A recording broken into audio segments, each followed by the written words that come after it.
All right. Well, it's 9:01 now, so we're gonna rock and roll. Happy Friday, July 24th. Well, that's 24 days. Well, we're getting closer each day to the end of 2020. Much needed. So big week again this week in the Midlands, I guess, dominated by the school conversation this week. Most schools rolling in, and that's been a driver of the news. Interesting stats this week. I was there's so many places to go with this. Unemployment numbers are still up. Another big week this week.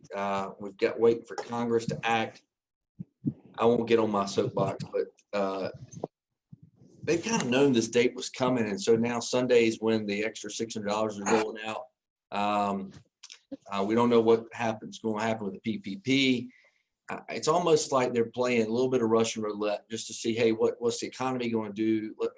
I know we got to fund a bunch of things. We don't know quite what to fund. Republicans have rolled out their plan. The Democrats rolled out their plan a couple months ago, and they're still toiling with it. It's going to be probably another week and a half, 2 weeks. So indecision, and indecision is never good for a stock market, obviously. And then I think we're in for a couple rocky weeks. It's just Carl's opinion, at least from an economic standpoint. One of the things I read, Yelp did a survey. 73,000 small businesses have closed because of COVID. 73,000. That's unbelievable. American Airlines this week announced they had a quarterly Q2 loss of $3.4 billion. I just can't wrap my head around that. $3.4 billion, but 80%, 86% drop over last year. 86%. Right. Talked to Mike Gould at the airport yesterday. You know, they're seeing some growth in their numbers, but they're at 54 point something percent capacity right now. The good news is Charleston and Greenville, Myrtle Beach, and Columbia are all hovering between 54 and 56% capacity. But at CAE, they've only lost two legs. It was LaGuardia and somewhere else, I can't remember. Everybody else they've got legs, they've got places to fly. And flights are being, I mean, they're full. Not every seat is being taken, obviously, but they're just less flights going to and from. And so what will be very, very interesting to see, the airline industry got a bailout. They had their own PPP type of program. Their money runs out in mid-August. So that'll be a telltale sign of what's to come. If there's no plan for airlines, not saying there should be or not should be, but I would guarantee significant challenges as they go forward from solvency issues as well as just plain layoffs. 6 months ago there was a pilot shortage.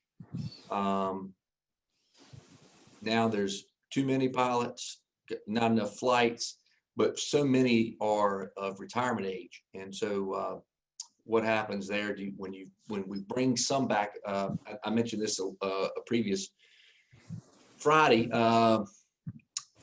Charlotte Douglas is they're running well behind as well, but they expect a 24 to 36 month recovery time.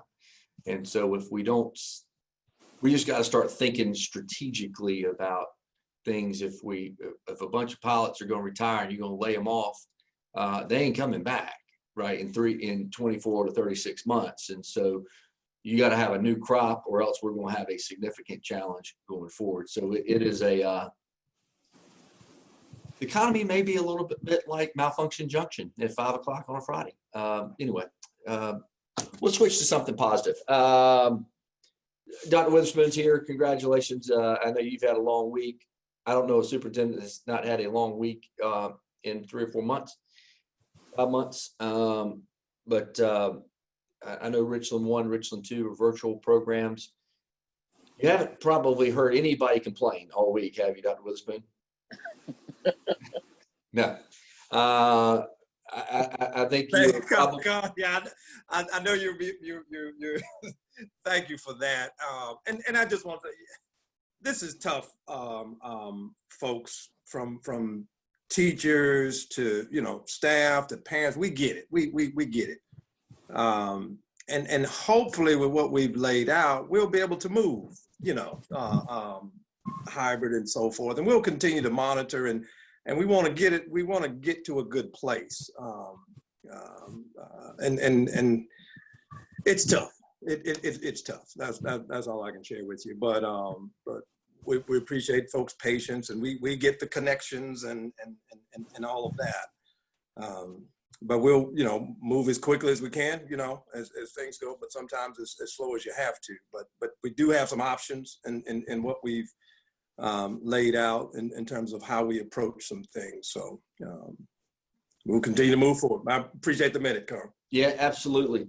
I did watch just for a little bit the other night. I did not watch all the districts' meetings, but I'm sure it was an echo chamber, if you will. A lot of the same concerns in every district, every parent has. And so, well, we got a plan. We're going to move forward. And but that's been a big conversation this week, not just here around the country. Colleges and universities making the same decisions. We will hopefully, we've got to remind everybody every day about these masks. It is a big, significant driver. I get a little frustrated. I was reading Facebook, a friend of mine I hadn't seen in 30 years. I'm not from South Carolina, but he lamented that he went on a golf trip in Myrtle Beach and was amazed at the lack of people wearing masks, even though there's certain cities down there have required it. But it's given South Carolina a black eye, and we need to get out of this mess because our numbers are not good. When Prisma, and I guess Vince could, it was an article yesterday, Vince, about y'all doubled your capacity level of COVID patients, and that number ain't going down. And y'all saw the same numbers as I did last week, or the same pictures of Bike Week. Holy schmoly, that is just reckless. I will say that. But more importantly, it's going to be 10 days from now or 14 days from now when wherever those folks came from are going back. And so anyway, it is going to be continuing to spread this. But Vince, you got any updates on Prisma and where y'all are? Yeah, Carl, you nailed it. Our numbers are increasing. We had the highest number of COVID positive patients this season. And I have a briefing after this call, but Wednesday we had the highest number that we've had in the hospital to date. We see that the numbers are increasing across our footprint and across the state. We are considered a hot zone. We're just, fortunately, we still have some capacity and we have enough PPE equipment. But our biggest concern is the staff, challenge of our staff. Our CEO shared with us this week that he is out recruiting across the country, bring nurses in and other staff to give our current staff a break. That's how challenged we are. And so not good news right now. So Carl, you nailed it. Yeah, there's some headwinds, and we're looking for the government to help us, quite frankly, in a lot of ways, which is dangerous. That's my personal view on that. Not that they can't help, and they certainly, the reaction of Congress early on certainly propped this country up. But we're looking at this next round, and the congressional plan that the Senate planned yesterday, the latest number does give Dr. Witherspoon, the Republicans want to give $70 billion more. It's $105 billion total for education, $5 they want no more local or state funding, and they want to give some more for CARES Act and redo something with CARES Act, but incentivize employees to work versus the previous $600 stipend. And I'll be intrigued to see what comes out of there. Obviously, they wanted to release a plan yesterday. That didn't happen. It'll probably be Monday or Tuesday before they release, or they're all on the same page to release a plan. But most likely, they're going to have a bunch of days out next week because of Representative Lewis's funeral is next week, and so they won't be meeting as much. But so we expect something in 2 weeks. But that's a long time, and we'll see where those numbers, where if the Democrats and Republicans can come up with some plan of attack, and we've been talking with them regularly, and we need a path forward, right? We've got to have a plan, and that's what we need from our state leadership as well as from our congressional leadership. Is right now say, hey, we got you back, because it is going to be a long road.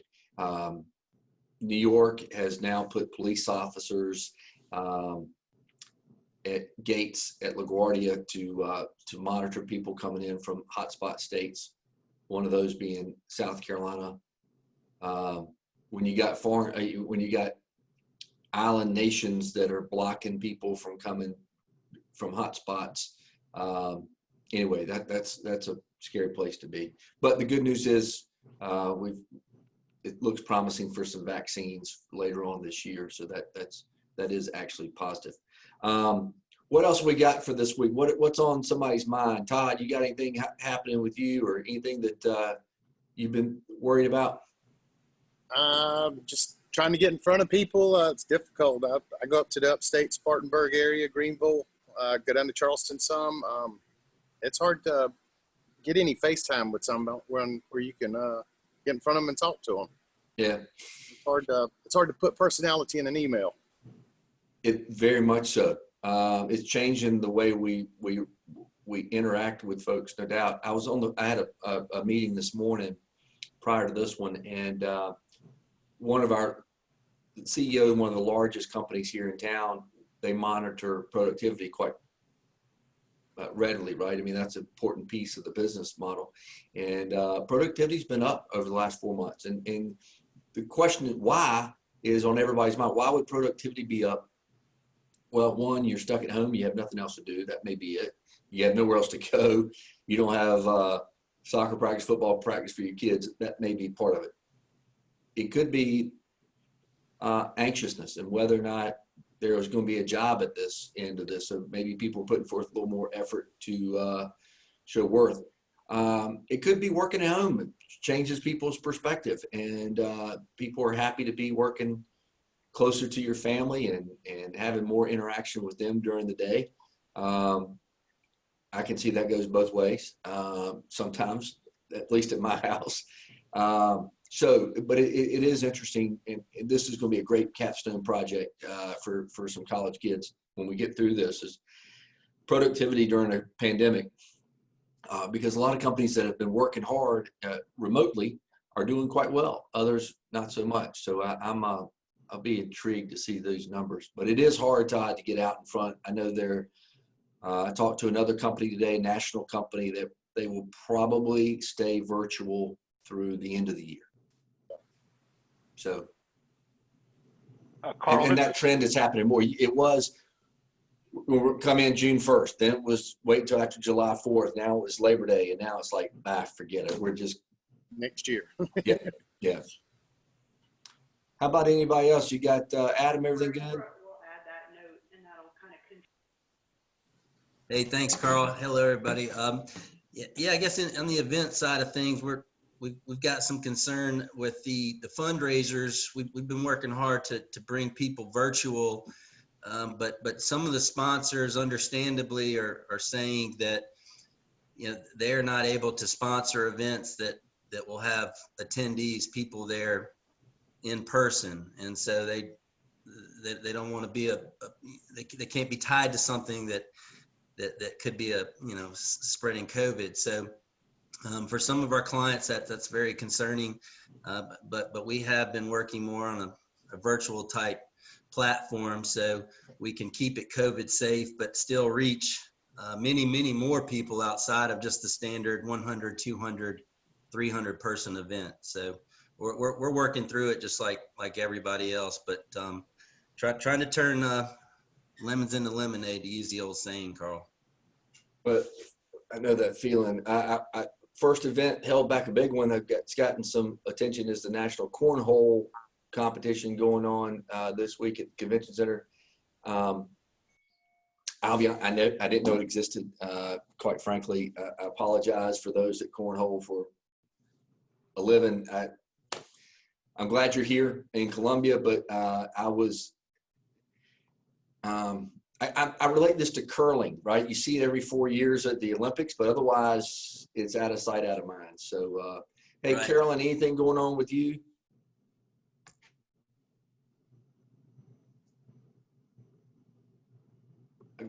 There you go. Not a whole lot. Just mainly being at home, trying to do as much as I can Zoom wise. It's hard to get out because people don't, there's no gathering. So for my business, I have to just work it from home, just do the Zoom. And as a matter of fact, we've been doing a lot on Facebook. There's another young lady that I work with who is a real estate agent, and she has come up with this Facebook page called Wealth Warrior Builders. And what we have started doing is we are doing not really podcasts, but she's doing little question and answer things on Facebook. So I'm scheduled to do that on the 2nd of August, talking about the difference between term and whole life insurance. People are able to come on there and ask questions. They can send their questions in prior to the date. So this is something that we are trying new to try to still reach people by using the social media that's out there. And this is our second time. This is my second time presenting. So the first time I got business off of the first presentation. So it worked really well. So we're trying it again. So that's what we're doing. We're just using the social media as much as possible and coming up with different ideas. So it's working. And that's what we have been doing. So. Well, it's interesting to see conferences and business organizations switching and obviously doing team meetings or your organizational meetings via social is one thing. Attending a 3-day conference on a Zoom call is odd. I'll be honest with you. I mean, I've got a couple of them set up for the fall, and the chamber is looking at partnering with Greenville, Columbia, and Charleston are doing some things in the fall, all virtual programming. Instead of going to each one of the cities, we're going to bring those cities virtual. But it is the word pivot is being overused, but this is a great opportunity in a lot of businesses' minds to say, hey, let's be creative.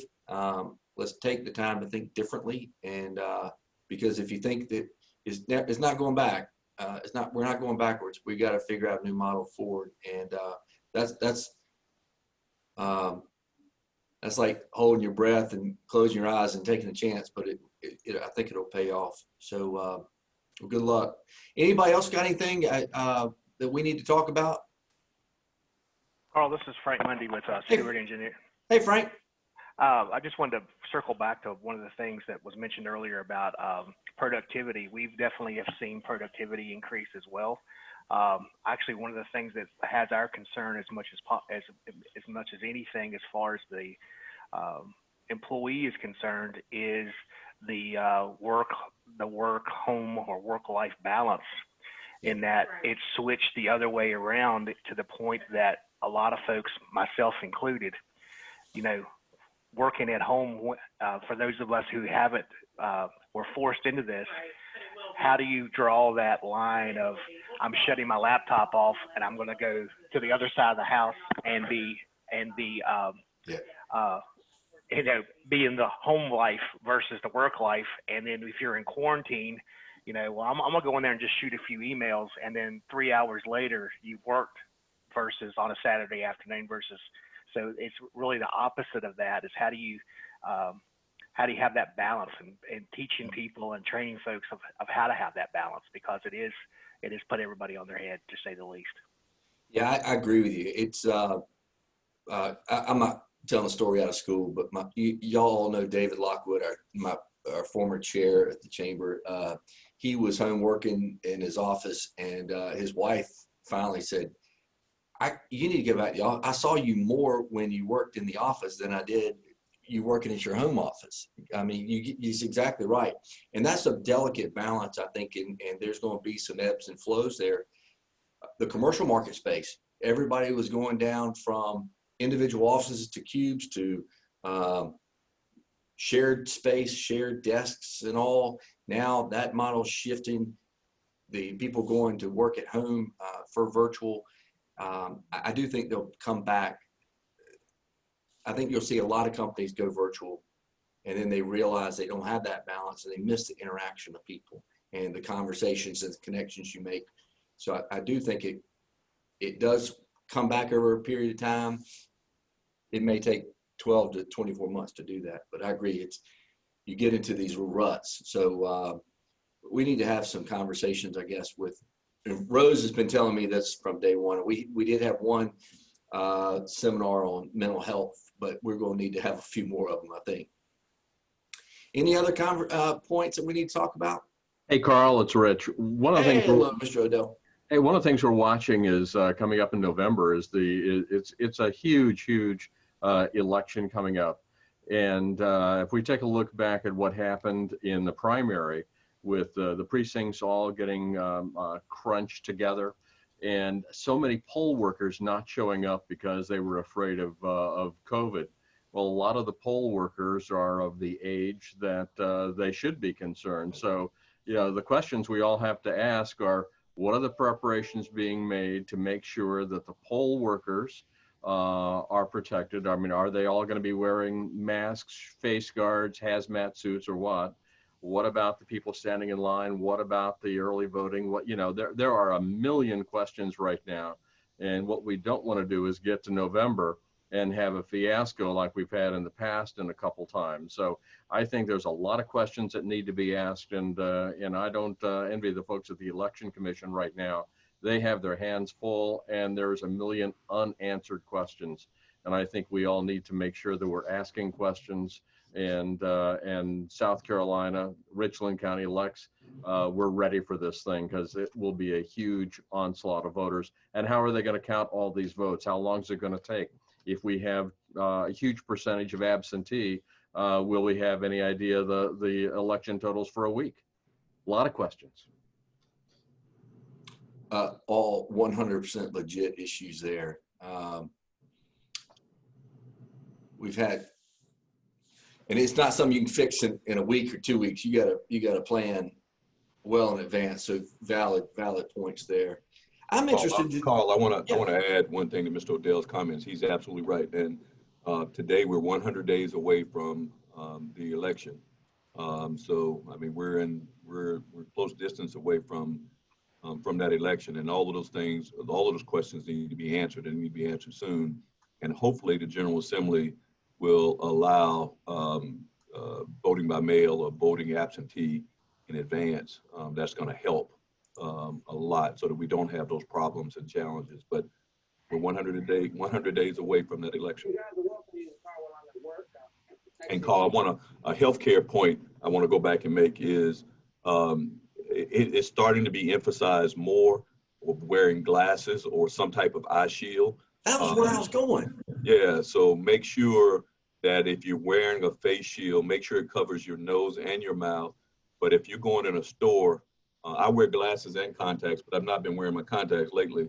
I've been keeping my glasses on so that if I happen to have to go in a store or something, I have some type of eye shield on. So I would encourage that as well. That's a great point. That's exactly where I was heading, because I'd love to see the science and the data.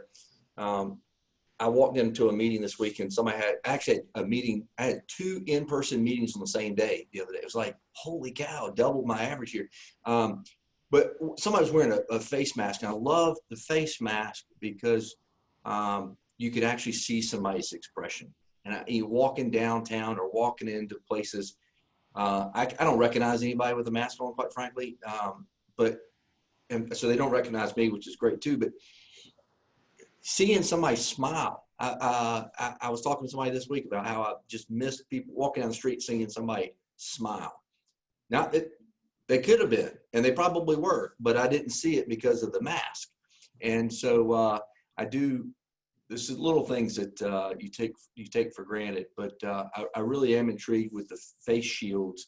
I know Z-Verse here locally has been really doing a good job selling those things, but how important, especially for those that have hearing issues, how much they miss seeing somebody's mouth and be able to read lips has been an issue. So I think you're right, Vince. Those things may prove to be the best option for a lot of people are face shields. All right. I wish y'all well. I hope you have a great weekend. Thanks for the interaction today. We very much appreciate it. We'll be here next Friday, and we'll be closely monitoring things at the State House as well as in Congress. So if you need something in between, don't hesitate to give us a call. Y'all be good. Thanks for joining. Really appreciate it. Thank you.